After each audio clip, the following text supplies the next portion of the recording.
परमेश्वर का धन्यवाद करते हैं जिस परमेश्वर ने हमें एक बार फिर से सौभाग्य दिया कि हम परमेश्वर के पवित्र चरणों में आए।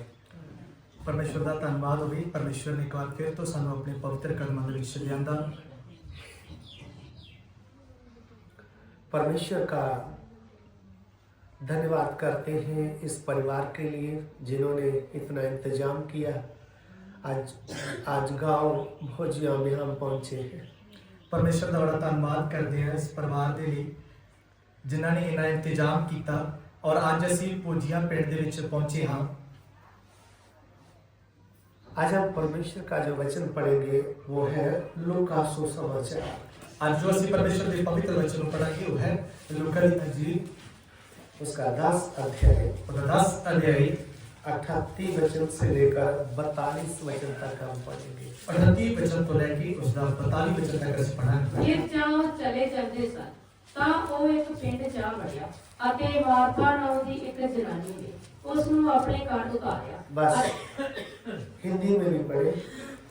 जब वे जा रहे थे तो वह एक गांव में गया और मार्था नामक एक स्त्री ने उसे अपने घर में उतारा। बस इधर में लिखा है, इधर लिखा है प्रभु यीशु मसीह जब इस पृथ्वी पर चल रहे थे, प्रभु यीशु मसीह जब इस धरती के ऊपर चल फिर रहे सी, परमेश्वर मनुष्य के रूप में था। परमेश्वर मनुष्य के रूप दे विच चल फिर रहा सी।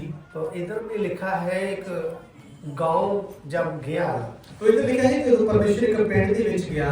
उस गांव का नाम था बैतनिय्याह। उस पिंड का नाम सी बैतनिय्याह। तो लिखा है मार्था नाम की स्त्री है जिन्होंने प्रभु यीशु मसीह को अपने घर में बुलाया या अपने घर में उतारा। तो उधर लिखा है कि मार्था नाम की एक देवी ने परमेश्वर को प्रभु यीशु को अपने घर दे विच बुलाया। मेरे प्रियो, ध्यान से हम इस वचन को समझेंगे। मेरे प्यारे बड़े ध्यान नाल असीं परमेश्वर दे वचन को सीखांगे। जैसे मार्था नाम की उस बहन ने प्रभु यीशु मसीह को अपने घर में उतारा, जिस तरह मार्था नाम की देवी ने प्रभु यीशु मसीह को अपने घर दे विच बुलाया, उसी प्रकार से आज वर्तमान समय में, उसी तरह आज वर्तमान समय दे विच आत्मिक तौर पे हम सब ने, असी सबना ने प्रभु यीशु मसीह को, प्रभु यीशु मसीह ਨੂੰ अपने जीवन में बुलाया है। अपने जीवन दे विच बुलाया है। आपको मालूम होगा, ਤੁਹਾਨੂੰ पता होगा वचन में क्या लिखा है। प्रभु दे वचन च की लिखा है, जो कोई मेरी आवाज सुनता है, जो कोई मेरी ए आवाज ਨੂੰ ਸੁਣਦਾ और दरवाजा खोल देता है, और अपने दिल ਦੇ ਬੂਹੇ ਨੂੰ ਖੋਲ ਦਿੰਦਾ ਹੈ, मैं उसके अंदर आता हूँ। मैं ਉਹਦੇ ਅੰਦਰ ਆ ਜਾਣਾ ਹਾਂ।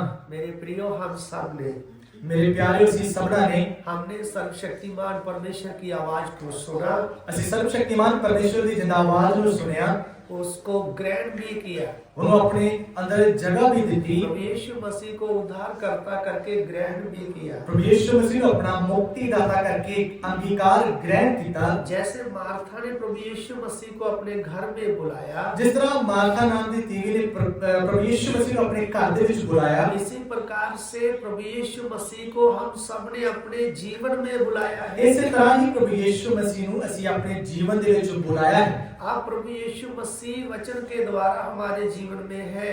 ਹੁਣ ਪ੍ਰਭु यीशु मसीह ਸਾਡੇ ਜੀਵਨਾਂ ਦੇ ਵਿੱਚ परमेश्वर ਦੇ वचन ਦੇ द्वारा है। सो हम एक एक वचन को ध्यान से सुनेंगे। सो एक एक वचन ਨੂੰ बड़े ही ध्यान ਦੇ ਨਾਲ ਸੁਣਾਂਗੇ और ਸਿੱਖਾਂਗੇ।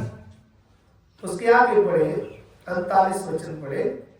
ਅਤੇ ਮਰੀयम ਕਰਕੇ ਉਹਦੀ ਇੱਕ ਭੈਣ ਸੀ ਜਿਹੜੀ ਪ੍ਰਭੂ ਦੇ ਚਰਨਾਂ ਕੋਲ ਬੈਠ ਕੇ ਉਹਦਾ ਵਚਨ ਸੁਣਦੀ ਸੀ। जी, हिंदी में। मरियम नामक उसकी एक बहन थी, मैं प्रभु के चरणों में बैठकर उसका वचन सुनती थी। तो इधर में दो बहनें हैं। तो इधर ਅਸੀਂ ਦੇਖ ਰਹੇ ਹਾਂ परमेश्वर ਦੇ वचन ਦੇ ਵਿੱਚ ਕਿ ਦੋ ਭੈਣਾਂ ਹਨ। एक तो मार्था है, ਇੱਕ ਤੋਂ ਮਾਰਥਾ ਨਾਮ ਦੀ, दूसरी मरियम। दूसरी ਦਾ ਨਾਮ है मरियम। मार्था ने घर में बुलाया, मार्था ने प्रभु यीशु मसीह को अपने घर दे विच बुलाया। प्रभु यीशु मसीह घर में है, प्रभु यीशु मसीह उस घर दे विच मौजूद है। उधर मरियम है, उधर मरियम भी है, उसकी बहन है, जो उसकी बहन है। मरियम ने क्या किया कि प्रभु यीशु मसीह के चरणों में बैठकर उनकी बातें सुनने लगी, उनका वचन सुनने लगी। तो जो मार्था ਦੀ ਭੈਣ ਮਰੀਮ ਸੀ ਉਹ ਪ੍ਰਭੂ ਯਿਸੂ ਮਸੀਹ ਦੇ ਕਦਮਾਂ ਦੇ ਵਿੱਚ ਬੈਠ ਕੇ ਪਰਮੇਸ਼ਰ ਦੇ ਵਚਨਾਂ ਨੂੰ ਸੁਣਨ ਲੱਗ ਪਈ। उसको अच्छा लगता था। ਉਹਨੂੰ ਪਰਮੇਸ਼ਰ ਦੇ ਚਰਨਾਂ ਵਿੱਚ ਬੈਠ ਕੇ ਪਰਮੇਸ਼ਰ ਦੇ ਵਚਨਾਂ ਨੂੰ ਸੁਣਨਾ ਬਹੁਤ ਅੱਛਾ ਲੱਗਦਾ ਸੀ। परमेश्वर की आवाज सुनना उसको अच्छा लगता था। ਪਰਮੇਸ਼ਰ ਦੀ ਆਵਾਜ਼ ਨੂੰ ਸੁਣਨਾ ਉਹਨੂੰ ਬੜਾ ਪਸੰਦ ਸੀ। परमेश्वर के चरणों में बैठना उनको बहुत अच्छा लगता था। ਪਰਮੇਸ਼ਰ ਦੇ ਕਦਮਾਂ ਦੇ ਵਿੱਚ ਬੈਠਣਾ ਵੀ ਉਹਨੂੰ ਬਹੁਤ ਪਸੰਦ ਸੀ। वो कैसे ना कैसे मैं परमेश्वर की इच्छा के अनुसार कैसे चलूं, उनके मन में एक बोझ था। ਉਹਦਾ ਮਨ ਇਸ ਗੱਲ ਦੇ ਵਿੱਚ ਲੱਗਾ ਰਹਿੰਦਾ ਸੀ ਕਿ ਮੈਂ ਪਰਮੇਸ਼ਰ ਦੇ ਵਚਨਾਂ ਨੂੰ ਸੁਣਾ ਔਰ ਉਹਦੇ ਅਨੁਸਾਰ ਚੱਲਾਂ। इसी प्रकार से प्रियो हमारे दो व्यक्तित्व हैं। ਇਸੇ ਤਰ੍ਹਾਂ ਸਾਡੇ ਜੀਵਨ ਦੇ ਵਿੱਚ ਵੀ ਸਾਡੇ ਦੋ ਵਿਅਕਤੀਤਵ ਹਨ। जैसे दो बहनें हैं, ਜਿਸ ਤਰ੍ਹਾਂ ਦੋ ਭੈਣਾਂ ਹਨ, मार्था और मरियम है, मार्था और दूसरी मरियम है। इसी प्रकार से प्रियो हमारे दो व्यक्तित्व है। ਇਸੇ ਤਰ੍ਹਾਂ ਸਾਡੇ ਜੀਵਨ ਦੇ ਵਿੱਚ ਵੀ ਦੋ ਵਿਅਕਤੀਤਵ ਹਨ। दो मनुष्य भी कह सकते हैं। ਦੋ ਮਨੁੱਖ ਵੀ ਅਸੀਂ ਬੋਲ ਸਕਦੇ ਹਾਂ। एक तो भीतरी मनुष्यत्व है, ਇੱਕ ਤਾਂ ਸਾਡੇ ਅੰਦਰ ਦਾ ਮਨੁੱਖ ਹੈ, एक बाहरी मनुष्यत्व है। ਇੱਕ ਸਾਡੇ बाहर ਦਾ ਮਨੁੱਖ ਹੈ। ध्यान से सुनना प्रियो। बड़े ध्यान ਨਾਲ ਪਰਮੇਸ਼ਰ ਦੇ ਵਚਨ ਨੂੰ ਸੁਣੀਏ। हमने अपने मुंह से अंगीकार किया, प्रभु यीशु मसीह को उद्धारकर्ता करके अंदर ग्रहण किया है। ਅਸੀਂ ਆਪਣੇ ਮੂੰਹ ਦੇ ਨਾਲ ਪ੍ਰਭੂ ਯਿਸੂ ਮਸੀਹ ਦਾ ਇਕਰਾਰ ਕੀਤਾ ਔਰ ਆਪਣੇ ਜੀਵਨ ਦੇ ਵਿੱਚ ਪ੍ਰਭੂ ਯਿਸੂ ਮਸੀਹ ਨੂੰ ਜਗ੍ਹਾ ਦਿੱਤੀ ਹੈ। बाहरी मनुष्य के द्वारा हमने बुलाया है। ਬਾਹਰੀ ਮਨੁੱਖ ਦੇ ਦੁਆਰਾ ਅਸੀਂ ਪ੍ਰਭੂ ਯਿਸੂ ਮਸੀਹ ਨੂੰ ਆਪਣੇ ਜੀਵਨ ਦੇ ਵਿੱਚ ਬੁਲਾਇਆ ਹੈ। जैसे मरियम प्रभु यीशु मसीह के चरणों में बैठी हुई है, जिस तरह मरियम प्रभु यीशु मसीह के कदमां ਦੇ ਵਿੱਚ बैठी हुई है। मैंने आपको बताया उनको परमेश्वर के चरणों में बैठना अच्छा लगता है।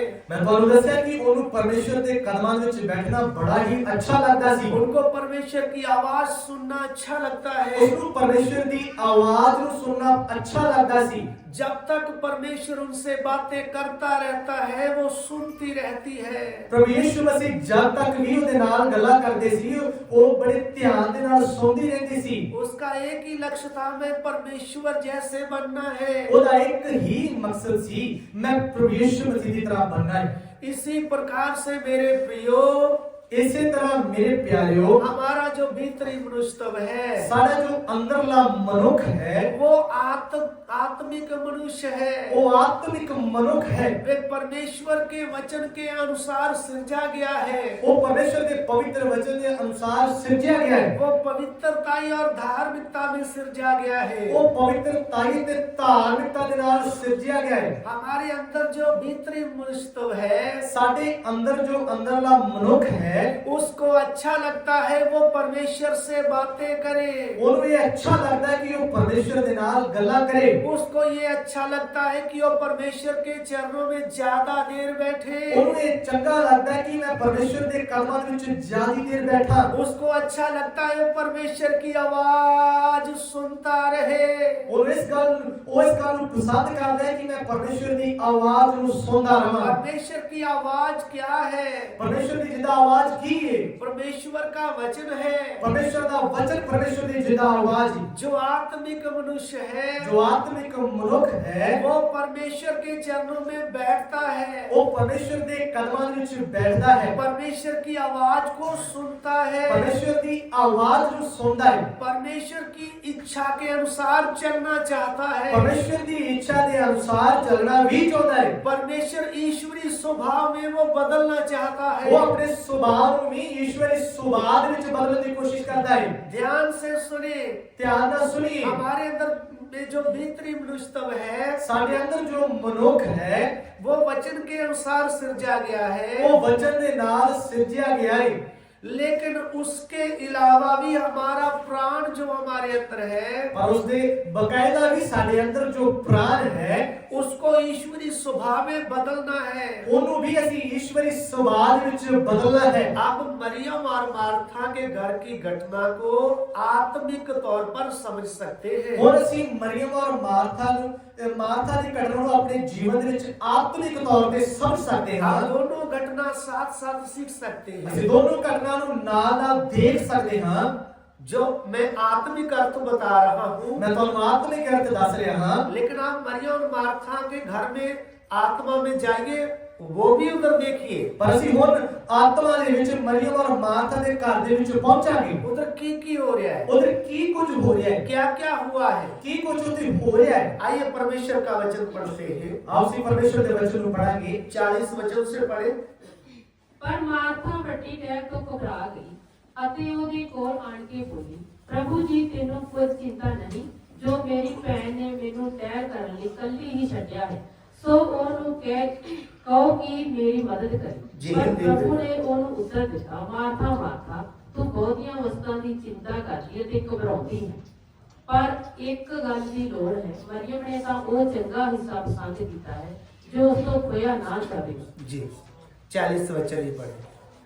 परंतु मार्था सेवा करते करते घबरा गई और उसके पास आकर कहने लगी, हे प्रभु, क्या तुझे कुछ भी चिंता नहीं कि मेरी बहन ने मुझे सेवा करने के लिए अकेले ही छोड़ दिया है, इसलिए उससे कह कि मेरी सहायता करे। ध्यान से सुनिए। ਧਿਆਨ ਨਾਲ ਪਰਮੇਸ਼ਰ ਦੇ ਵਚਨ ਨੂੰ ਸੁਣੋ। अब मार्था प्रभु यीशु के पास आई ਹੁਣ ਮਾਰਥਾ ਪ੍ਰਭੂ ਯਿਸੂ ਮਸੀਹ ਦੇ ਕੋਲ ਆਈ ਹੈ और प्रभु यीशु को क्या कहती है, ਔਰ ਪ੍ਰਭੂ ਯਿਸੂ ਮਸੀਹ ਨੂੰ ਆਣ ਕੇ ਕੀ ਬੋਲਿਆ ਹੈ प्रभु जी तुझे कोई चिंता नहीं। ਕਿ ਪ੍ਰਭੂ ਜੀ ਤੁਹਾਨੂੰ ਕੋਈ ਚਿੰਤਾ ਨਹੀਂ। भाई किस बात की चिंता। ਭਾਈ ਕਿਸ ਗੱਲ ਦੀ ਚਿੰਤਾ। देखो मैं अकेली सारा काम कर रही हूँ, ਵੇਖੋ ਮੈਂ ਸਾਰਾ ਕੰਮ ਇਕੱਲੀ ਕਰ ਰਹੀ ਹਾਂ। कितने लोगों के लिए खाना चाहिए, ਇਹਨੇ ਲੋਕਾਂ ਦਾ ਖਾਣਾ ਵੀ ਮੈਂ ਇਕੱਲੀ ਬਣਾ ਰਹੀ ਹਾਂ। कितने लोगों को संभालना है। ਇਹਨੇ ਲੋਕਾਂ ਦਾ ਦੇਖਭਾਲ ਉਹਨਾਂ ਨੂੰ ਸੰਭਾਲਣਾ ਹੈ। ये आके प्रभु यीशु मसीह को बता रही है। ਇਹ ਸਭ ਗੱਲਾਂ ਆਣ ਕੇ ਮਾਰਥਾ ਪ੍ਰਭੂ ਯਿਸੂ ਮਸੀਹ ਨੂੰ ਦੱਸ ਰਹੀ। और प्रभु जी मरियम को बोलो, ਔਰ ਪ੍ਰਭੂ ਜੀ ਮਰੀਮ ਨੂੰ ਬੋਲੋ मेरी सहायता करे। ਮੇਰੇ ਨਾਲ ਆਣ ਕੇ ਮਦਦ ਕਰਾਵੇ। लेकिन प्रभु यीशु ने मार्था से क्या कहा। ਪਰ ਪ੍ਰਭੂ ਯਿਸੂ ਮਸੀਹ ਨੇ ਮਾਰਥਾ ਨੂੰ ਕੀ ਬੋਲਿਆ। 41 वचन पढ़े। ਪਰ ਪ੍ਰਭੂ ਨੇ ਉਸ ਨੂੰ ਉੱਤਰ ਦਿੱਤਾ, ਮਾਰਥਾ ਮਾਰਥਾ, ਤੂੰ ਬਹੁਤੀਆਂ ਵਸਤਾਂ ਦੀ ਚਿੰਤਾ ਕਰਦੀ ਹੈ ਤੇ ਘਬਰਾਉਂਦੀ ਹੈ। जी प्रभु ने उसे उत्तर दिया, मार्था, हे मार्था, तू बहुत बातों के लिए चिंता करती और घबराती है। इसी प्रकार से प्रियो ध्यान से सुनना। ਇਸੇ ਤਰ੍ਹਾਂ ਪਿਆਰਿਓ ਧਿਆਨ ਦੇ ਨਾਲ ਸੁਣਨਾ। जैसे मार्था शारीरिक चीजों के लिए, शारीरिक बातों के लिए चिंता करती थी, ਜਿਸ ਤਰ੍ਹਾਂ ਮਾਰਥਾ ਸਰੀਰਕ ਚੀਜ਼ਾਂ ਔਰ ਸਰੀਰਕ ਵਸਤਾਂ ਦੇ ਵਿੱਚ ਚਿੰਤਾ ਕਰਦੀ ਸੀ, इसी प्रकार से हमारा बाहरी मनुष्यत्व सब चीजों के लिए चिंता करता रहता है। ਇਸੇ ਤਰ੍ਹਾਂ ਹੀ ਸਾਡਾ ਬਾਹਰੀ ਮਨੁੱਖ ਸੰਸਾਰਿਕ ਵਸਤਾਂ ਦੀ ਚਿੰਤਾ ਕਰਦਾ ਰਹਿੰਦਾ ਹੈ। मुझे पैसा कहाँ से मिलेगा, ਮੇਰਾ ਪੈਸੇ ਦਾ ਇੰਤਜ਼ਾਮ ਕਿੱਥੋਂ ਹੋਏਗਾ, मेरा कपड़ा कैसे बनेगा, ਮੈਨੂੰ ਕੱਪੜਾ ਪਾਉਣ ਲਈ ਕਿਵੇਂ ਮਿਲੇਗਾ, मैं कैसे मेरी जरूरतों को पूरा करूंगा। ਮੇਰੀਆਂ ਜ਼ਰੂਰਤਾਂ ਕਿਸ ਪ੍ਰਕਾਰ ਪੂਰੀਆਂ ਹੋਣਗੀਆਂ। ध्यान से सुन लीजिए। ਧਿਆਨ ਨਾਲ ਸੁਣੀਏ। हमारा भारी मनुष्यत्व हमेशा शारीरिक वस्तुओं की ओर ध्यान देता है। ਸਾਡਾ ਬਾਹਰਲਾ ਮਨੁੱਖ ਹਮੇਸ਼ਾ ਸਰੀਰਕ ਵਸਤੂਆਂ ਦੇ ਉੱਪਰ ਧਿਆਨ ਕਰਦਾ ਰਹਿੰਦਾ ਹੈ। मुझे खाना चाहिए, मुझे कपड़ा चाहिए, ਮੈਨੂੰ ਅੱਛਾ ਖਾਣ ਲਈ ਚਾਹੀਦਾ ਹੈ, ਮੈਨੂੰ ਅੱਛਾ ਕੱਪੜਾ ਪਾਉਣ ਦੇ ਲਈ ਚਾਹੀਦਾ ਹੈ, इसलिए मैं काम करता हूँ। ਇਸੇ ਲਈ ਤੋਂ ਮੈਂ ਕਮਾਉਣਾ ਹਾਂ। मेरे प्रियो बाहरी मनुष्यत्व हमें कभी भी परमेश्वर के चरणों में बैठने नहीं देता। ਮੇਰੇ ਪਿਆਰਿਓ ਜਿਹੜਾ ਸਾਡਾ ਬਾਹਰਲਾ ਮਨੁੱਖ ਹੈ ਉਹ ਸਾਨੂੰ ਕਦੇ ਵੀ ਪਰਮੇਸ਼ਰ ਦੇ ਵਿੱਚ ਚੱਲਣ ਨਹੀਂ ਦੇਗਾ। वो हमें काम कार में ले जाता है, आप काम करो काम करो काम करो। ਉਹ ਸਾਨੂੰ ਕੰਮਕਾਰ ਦੇ ਵਿੱਚ ਇੰਨਾ ਰੁਚੀ ਰੱਖੇਗਾ ਕਿ ਅਸੀਂ ਬਿਜ਼ੀ ਹੀ ਰਵਾਂਗੇ। रात को भी काम, दिन में भी काम। ਸਾਨੂੰ ਦਿਨ ਵਿੱਚ ਵੀ ਕੰਮ ਹੋਏਗਾ ਔਰ ਰਾਤ ਨੂੰ ਵੀ ਕੰਮ ਹੋਏਗਾ। प्रभु के चरणों में बैठने का जो समय, जो इतवार भी हमारे जीवन में आता है, उसमें भी काम करते रहेंगे। ਪ੍ਰਭੂ ਦਾ ਦਿਨ ਜੋ ਪਵਿੱਤਰ ਦਿਨ ਹੈ ਉਸ ਦਿਨ ਦੇ ਵਿੱਚ ਵੀ ਅਸੀਂ ਕੰਮਕਾਰ ਦੇ ਵਿੱਚ ਰੁੱਝੇ ਰਹਿੰਦੇ ਹਾਂ। तो मेरे प्रियो ये बाहरी मनुष्यत्व के अनुसार हमें नहीं चलना है। तो मेरे प्यारे इस बाहरले मनुष्य की इच्छा के अनुसार ਅਸੀਂ नहीं चलना। इसी प्रकार से जब बाहरी मनुष्यत्व संसारिक चीजों में लगा रहता है, चिंता करता है, भीतरी मनुष्यत्व उसकी मदद नहीं करता है। ਇਸੇ ਤਰ੍ਹਾਂ ਜਦ ਸਾਡਾ ਬਾਹਰਲਾ ਮਨੁੱਖ ਸੰਸਾਰਿਕ ਵਸਤੂਆਂ ਦੇ ਉੱਪਰ ਉਹਦੀ ਇੱਛਾ ਪੂਰੀ ਕਰਨ ਚ ਲੱਗਾ ਰਹਿੰਦਾ ਹੈ ਤਾਂ ਅੰਦਰਲਾ ਮਨੁੱਖ ਉਹਨਾਂ ਗੱਲਾਂ ਦੇ ਉੱਪਰ ਧਿਆਨ ਨਹੀਂ ਦਿੰਦਾ। इसलिए बाहरी मनुष्यत्व भीतरी मनुष्यत्व के साथ लड़ता रहता है। ਇਸ ਲਈ ਬਾਹਰਲਾ ਮਨੁੱਖ ਹਮੇਸ਼ਾ ਅੰਦਰਲੇ ਮਨੁੱਖ ਦੇ ਨਾਲ ਲੜਦਾ ਰਹਿੰਦਾ ਹੈ। मरियम की तरह भीतरी मनुष्य तो परमेश्वर के चरणों में बैठना चाहता है, ਮਰੀਅਮ ਦੀ ਤਰ੍ਹਾਂ ਸਾਡਾ ਅੰਦਰਲਾ ਮਨੁੱਖ ਪਰਮੇਸ਼ਰ ਦੇ ਕਦਮਾਂ ਦੇ ਵਿੱਚ ਹਰ ਸਮੇਂ ਬੈਠਣਾ ਚਾਹੁੰਦਾ ਹੈ, लेकिन बाहरी मनुष्य तो उसको काम में ले जाना चाहता है। ਪਰ ਸਾਡਾ ਬਾਹਰਲਾ ਮਨੁੱਖ ਉਹਨੂੰ ਕੰਮ ਦੇ ਵਿੱਚ ਰੁਚੀ ਰੱਖਦਾ ਹੈ। जैसे मार्था कामकाज में लगी हुई है, ਜਿਸ ਪ੍ਰਕਾਰ ਮਾਰਥਾ ਕੰਮਕਾਰ ਦੇ ਵਿੱਚ ਰੁਚੀ ਹੋਈ ਸੀ, चिंता कर रही है, ਚਿੰਤਾ ਕਰ ਰਹੀ ਹੈ, इसी प्रकार से बहुत से लोग सोचते हैं हम संडे आराधना में जाएंगे तो हमारा कारोबार कैसे चलेगा। ਇਸੇ ਤਰ੍ਹਾਂ ਬਹੁਤ ਸਾਰੇ ਲੋਕ ਸੋਚਦੇ ਹਨ ਕਿ ਜਦ ਅਸੀਂ ਐਤਵਾਰ ਨੂੰ ਪਰਮੇਸ਼ਰ ਦੇ ਘਰ ਦੇ ਵਿੱਚ ਜਾਵਾਂਗੇ ਤਾਂ ਉਸ ਦਿਨ ਸਾਡਾ ਕੰਮ ਕਿਵੇਂ ਚੱਲੇਗਾ, पैसा कहाँ से आएगा। ਪੈਸਾ ਅਸੀਂ ਕਿਸ ਤਰ੍ਹਾਂ ਕਮਾਵਾਂਗੇ। बच्चे हैं, ਸਾਡੇ ਬੱਚੇ ਵੀ ਹਨ, उनको पढ़ाना भी है, ਉਹਨਾਂ ਨੂੰ ਪੜਾਉਣਾ ਵੀ ਹੈ, फीस कहाँ से आएगी। ਉਹਨਾਂ ਦੀ ਫੀਸ ਕਿਵੇਂ ਨਿਕਲੇਗੀ। कुछ कर्जा मैंने उठाया हुआ, उसकी किस्तें भरनी है, वो कहाँ से आएगी। ਕੁਝ ਕਰਜ਼ਾ ਵੀ ਮੈਂ ਲਿਆ ਹੋਇਆ, ਉਹ ਕਰਜ਼ਾ ਕਿਵੇਂ ਲਾਉਣਾ ਹੈ। ये बाहरी मनुष्य तो हमेशा चिंता करता रहता है, ਸਾਡਾ ਬਾਹਰਲਾ ਮਨੁੱਖ ਹਮੇਸ਼ਾ ਸਾਨੂੰ ਚਿੰਤਾ ਦੇ ਵਿੱਚ ਲਈ ਫਿਰੇਗਾ, लेकिन भीतरी मनुष्य तब मरियम की तरह परमेश्वर के चरणों में बैठना पसंद करता है। ਪਰ ਮਰੀਅਮ ਦੀ ਤਰ੍ਹਾਂ ਸਾਡਾ ਅੰਦਰਲਾ ਮਨੁੱਖ ਪਰਮੇਸ਼ਰ ਦੇ ਕਦਮਾਂ ਦੇ ਵਿੱਚ ਹਮੇਸ਼ਾ ਬੈਠਣਾ ਚਾਹੁੰਦਾ ਹੈ। इसलिए गलातियों की पत्री में लिखा है ਇਸ ਲਈ ਗਲਾਤੀਆਂ ਦੇ ਵਿੱਚ ਲਿਖਿਆ ਹੈ कि भीतरी मनुष्यत्व और बाहरी मनुष्यत्व में झगड़ा होता रहता है। ਕਿ ਸਾਡੇ ਬਾਹਰਲੇ ਮਨੁੱਖ ਔਰ ਅੰਦਰਲੇ ਮਨੁੱਖ ਦੇ ਵਿੱਚ ਹਮੇਸ਼ਾ ਲੜਾਈ ਲੱਗੀ ਰਹਿੰਦੀ ਹੈ। ये एक दूसरे के विरोध में काम करते रहते हैं। ਇਹ ਹਮੇਸ਼ਾ ਇੱਕ ਦੂਸਰੇ ਦੇ ਵਿਰੁੱਧ ਹੀ ਚੱਲਦੇ ਹਨ। लेकिन मार्था को प्रभु यीशु ने क्या कहा। ਪਰਮਾਤਮਾ ਪ੍ਰਭੂ ਯਿਸੂ ਮਸੀਹ ਨੇ ਕੀ ਬੋਲਿਆ। मार्था हे मार्था। ਮਾਰਥਾ हे ਮਾਰਥਾ। परमेश्वर जब 2 बार पुकारता है ਪ੍ਰਭੂ ਯਿਸੂ ਮਸੀਹ ਨੇ ਜਦ 2 ਵਾਰ ਪੁਕਾਰਿਆ ਹੈ तो उसके लिए चेतावनी देता है। तो ਉਹਦੇ ਪਿੱਛੇ ਇੱਕ ਵੱਡੀ ਚੇਤਾਵਨੀ। आपको मालूम होगा परमेश्वर ने मूसा को 2 बार बुलाया था। ਤੁਹਾਨੂੰ ਯਾਦ ਹੋਵੇਗਾ ਕਿ ਪਰਮੇਸ਼ਰ ਨੇ मूसा ਨੂੰ 2 ਵਾਰ ਬੁਲਾਇਆ ਸੀ। मूसा हे मूसा। मूसा हे मूसा।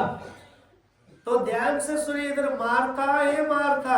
तो इधर ध्यान से सुनिए, इधर प्रभु यीशु मसीह ने बोला है हे मार्था हे मार्था। इसी से हमको मालूम चलता है मूसा के साथ जिस परमेश्वर ने बात की, मूसा को बोला अपने जूते उधर उतार। इसी तरह सानू पता लगता है कि जिस तरह प्रभु यीशु मसीह ने मार्था ਨੂੰ 2 ਵਾਰ ਬੋਲਿਆ ਹੈ और मूसा ਨੂੰ भी 2 ਵਾਰ ਬੋਲਿਆ ਹੈ।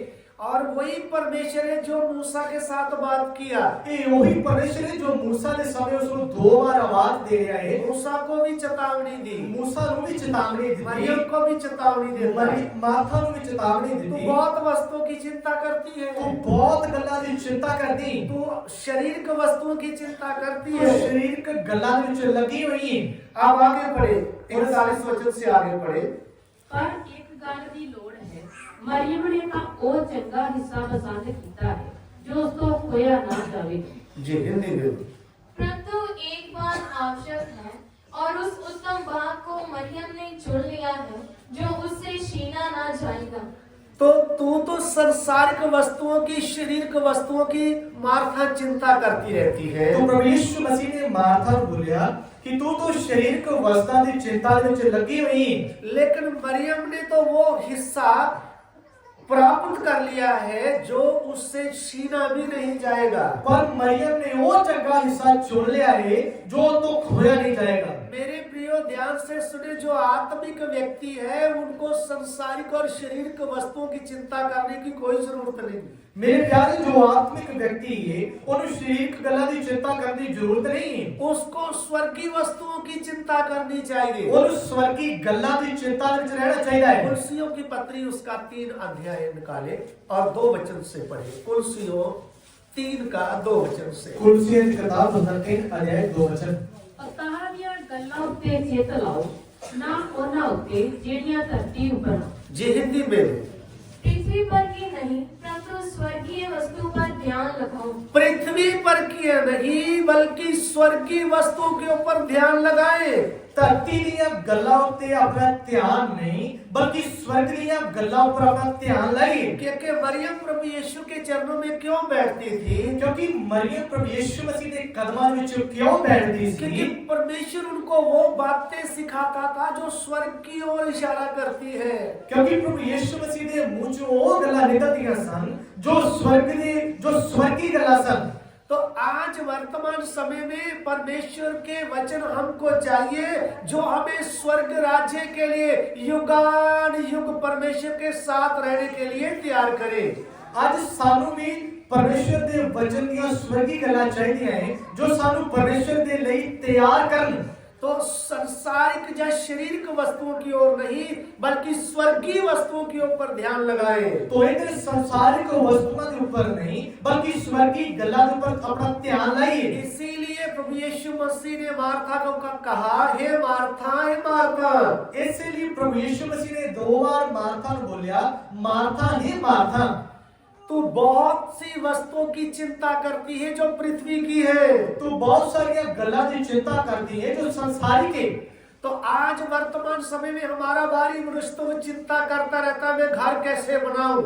तो साडा बाहरला मनुख भी आज वर्तमान समय ਦੇ ਵਿੱਚ चिंता ਵਿੱਚ लगा रहता है। कितने विश्वासी जो है इसी बात की चिंता करते रहते हैं, हम पैसा कहां से आएगा, शादी कैसे करेंगे, घर कैसे बनाएंगे, इस चिंता में पड़े रहते हैं। ਕਿੰਨੇ ਵਿਸ਼ਵਾਸੀ ਲੋਕ ਅੱਜ ਵਰਤਮਾਨ ਸਮੇਂ ਦੇ ਵਿੱਚ ਇਹਨਾਂ ਚਿੰਤਾਵਾਂ ਦੇ ਵਿੱਚ ਡੁੱਬੇ ਹੋਏ ਹਨ। ਪੈਸਾ ਕਿੱਥੋਂ ਆਏਗਾ, ਬੱਚਿਆਂ ਦੀ ਸ਼ਾਦੀ ਕਿੱਥੋਂ ਹੋਏਗੀ। लेकिन प्रभु यीशु मसीह ने मार्था से कहा एक बात की जरूरत है।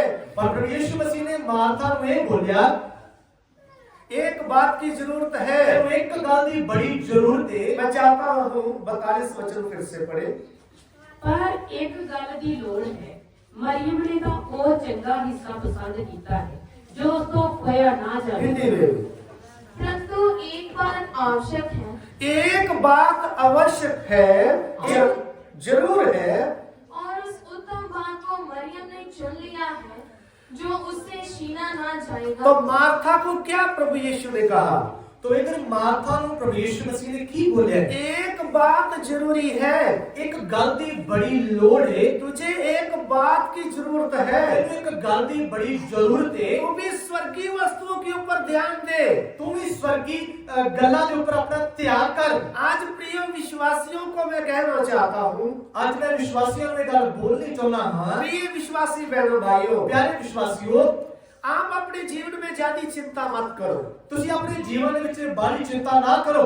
खाने के विषय में, ਖਾਣ ਦੇ ਵਿਸ਼ੇ ਵਿੱਚ, कपड़े के विषय में, ਅੱਛੇ ਕੱਪੜੇ ਪਾਉਣ ਦੇ ਵਿਸ਼ੇ ਵਿੱਚ, घर के विषय में, ਘਰ ਬਣਨ ਦੇ ਵਿਸ਼ੇ ਵਿੱਚ, शादी के विषय में, ਵਿਆਹ ਸ਼ਾਦੀ ਕਰਨ ਦੇ ਵਿਸ਼ੇ ਵਿੱਚ, नौकरी के विषय में, ਜਾਂ ਫਿਰ ਨੌਕਰੀ ਦੇ ਵਿਸ਼ੇ ਵਿੱਚ, बाहर जाने के विषय में, ਜਾਂ ਫਿਰ ਵਿਦੇਸ਼ ਜਾਣ ਦੇ ਵਿੱਚ आप सारी चिंता उस परमेश्वर के ऊपर डाल दे। ਆਪਣੀ ਸਾਰੀ ਚਿੰਤਾ ਅੱਜ ਪਰਮੇਸ਼ਰ ਦੇ ਉੱਪਰ ਸੁੱਟ ਦੇਈ।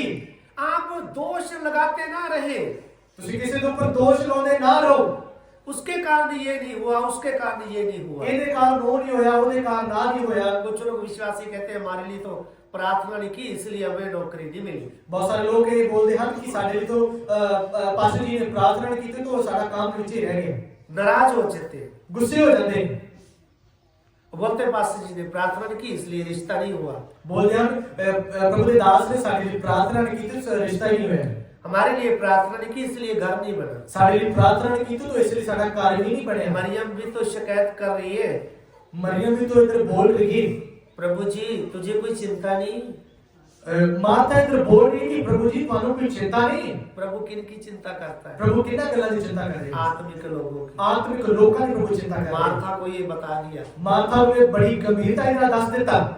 मरियम की चिंता कर रहा है, ਮਰੀਮ ਦੀ ਚਿੰਤਾ ਕਰ ਰਿਹਾ वो ਹੈ। आत्मिक है, ਉਹ ਆਤਮਿਕ ਹੈ, वो स्वर्गीय वस्तुओं के ऊपर देखती है। ਉਹ ਸਵਰਗੀ ਗੱਲਾਂ ਦੇ ਉੱਪਰ ਧਿਆਨ ਦੇ ਰਹੀ ਹੈ। मार्था शारीरिक वस्तुओं के ऊपर। ਉਹ ਸਰੀਰਕ ਗੱਲਾਂ ਦੇ ਉੱਪਰ ਆਪਣਾ ਧਿਆਨ ਕਰ ਰਹੀ ਹੈ ਮਾਤਾ। मैं ये नहीं कह रहा हूँ कि आप आपके घर में जो कोई आए उनकी सेवा न करें। ਮੈਂ ਇਹ ਨਹੀਂ ਬੋਲ ਰਿਹਾ ਕਿ ਜਦ ਸਾਡੇ ਘਰ ਦੇ ਵਿੱਚ ਕੋਈ ਆਉਂਦਾ ਹੈ ਤਾਂ ਅਸੀਂ ਉਹਨਾਂ ਦੀ ਸੇਵਾ ਨਹੀਂ ਕਰਨੀ। मैं आत्मिक बातें बता ਇਹ ਤਾਂ ਆਤਮਿਕ ਤੌਰ ਤੇ ਗੱਲ ਹੋ ਰਹੀ ਹੈ। हमारे 2 मनुष्य तो हैं, ਸਾਡੇ 2 ਮਨੁੱਖ ਹਨ, एक बाहरी है, ਇੱਕ ਸਾਡਾ ਬਾਹਰਲਾ ਮਨੁੱਖ एक भीतरी भी। ਔਰ ਇੱਕ ਸਾਡੇ ਅੰਦਰਲਾ ਮਨੁੱਖ।